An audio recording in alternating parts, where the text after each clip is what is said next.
Hi guys, it's Miss Ashley here, and it is our last Sunday of Science Month, which is pretty exciting.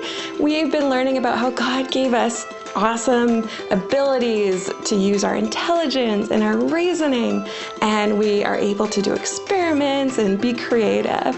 So today we're going to be making slime, and for slime you're going to need glue, contact solution, what's the other one?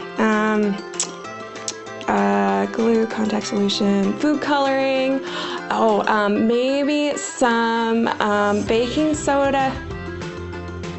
That feels weird. That feels, I didn't know we were gonna do this, guys. So the first thing we did for our slime was add our glue. We used 4 ounces of clear Elmer's glue. Now that's just 1 bottle of glue, and you don't need to use clear. You can also use white glue.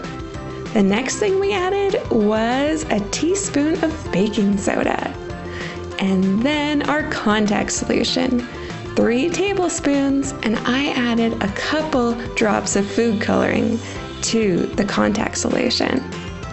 Now our girls were super excited to add glitter, so they wanted their slime to be green, so they added green and yellow. We also added some styrofoam balls that I picked up at the dollar store. They made them look a little bit more sciencey. And of course, a little bit more glitter. Once we'd added all our ingredients, the girls were excited to stir their slime.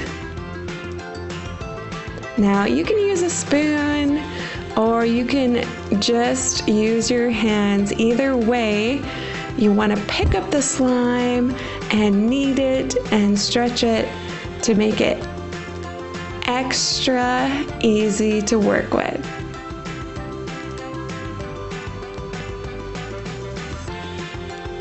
This is one of the best parts for our girls. Well, there you have it, guys. That was science slime. I love to see what you guys come up with. We'll see you next time.